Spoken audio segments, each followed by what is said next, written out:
Boys and girls, freaks and geeks, another episode of People Are Sheeple. This episode is all about going to church, specifically metal church. The debut, 1984, somewhere in California.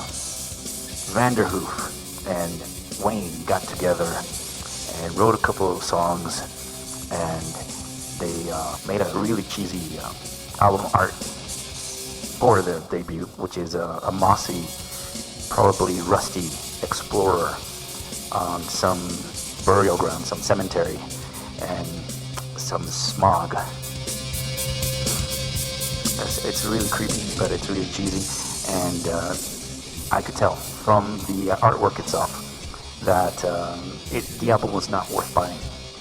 And I was partially right, but more than partially. I was like 70% correct. There are like at least 3 bangers in there. Merciless Nightmare.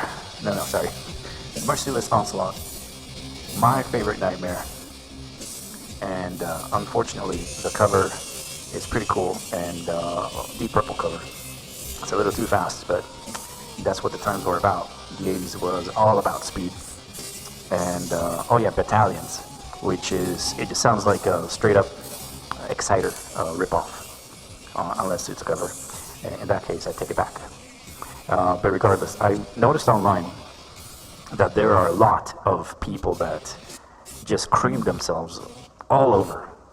They must go through so many pants every time that they see anyone praise the debut album, the Metal Church album from 1984, and I don't understand. I mean, it's okay, it's listenable. I can listen to it, especially if there's beers involved, but it's really not all that.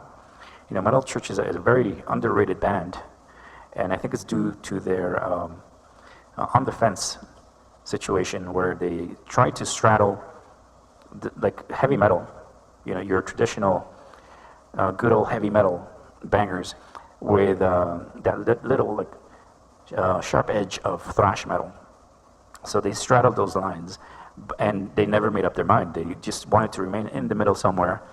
Although in their next album, The Dark, they did, you know, pump up the thrash volume, and it's a far better album for it. And the album after that, they backpedaled on the thrash, and they tried to do a more like a kind of proggy thing, more commercial, a la Queensryche maybe, because they did move to Seattle, and they were probably pressured, right? But you know, that was with a different singer, and Vanderhoof, the original songwriter and founder of Metal Church, just got the fuck out of there. He said, "See you guys at the peak of them touring with The Dark, and you know, going on world tours with the big bands and he just gave up. He said, guys, I'm tired of this shit, and I want to go learn to be a producer." He wanted to be a producer, and he left at the worst possible time for the band that he founded, and he was all for, and he did an amazing record with The Dark. It's a flawless 10-10 record in my books. So I don't understand what really happened. Only Vanderhoof will tell you if you can find him. I don't know where he is. I'm sure he's somewhere, because I haven't heard of him passing in like David Wayne and Greg Howe, the 2 singers that died. But I digress. The whole thing about the debut is I'm sick of seeing so many people praise it, and then these people that praise it so hard go silent when the Dark issue comes up. And I have a theory, or 2 theories about this. One, the people that remain silent about the Dark and its amazingness are people that have a chip on their shoulder about the drum sound, because the drums are clearly electronic. I don't know if they were programmed. If they were programmed, that's a hell of a lot of programming, but I doubt it. I think it was just the drummer on an electronic drum kit, and it sounds a little off-putting, but the production is way better than the debut, and the songwriting is a shit ton better than the debut. Therefore, I don't want to hear these people complaining about the freaking drum sound, because I will smack these people. I swear to God. These people deserve a good slap. maybe with a fresh trout, straight out of the Atlantic Ocean, just grab it by the tail and then ram their heads right off the boat. And maybe that way they'll understand that it's all about songwriting, and songwriting is what makes a band or breaks a band. And this is what happened when Vanderhoof left, and Greg Howe, he's a good singer, but to me he doesn't really have that it factor. It's like he sounds like a professional, and that's probably why he was hired. I don't know why David Wayne left, or if he was kicked out, what happened. But Greg Howe was not the man for this band. But regardless, it was not the same band anyways, because Vanderhoof, the main guy, left. So they were doomed.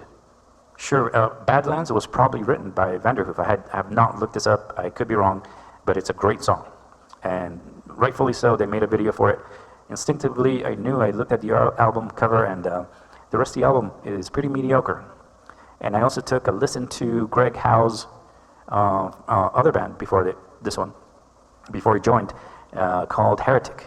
And Heretic has a pretty cool logo, but the music is pretty forgettable. It's unremarkable heavy metal, maybe with a harder edge than most heavy metal, kind of like modern for whatever the time it came out. But I realized that Greg Howe really limits things in a strange way.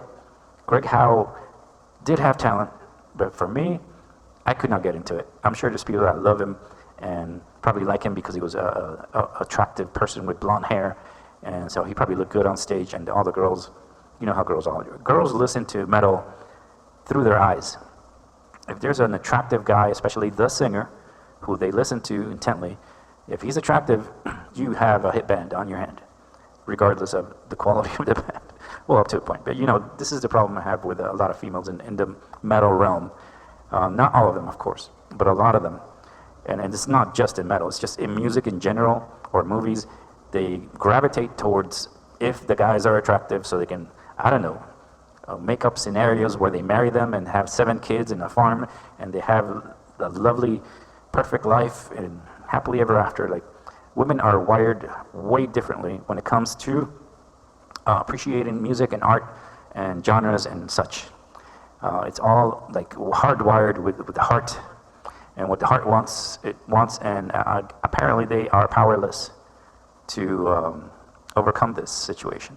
But I digress. I'm sick of all these people praising the metal church debut and being silent about the dark. I will find you.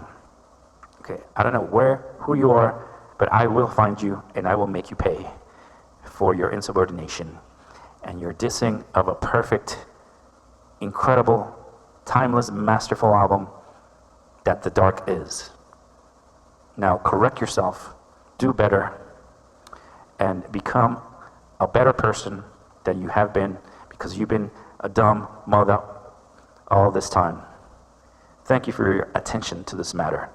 Good night and good luck, you fall.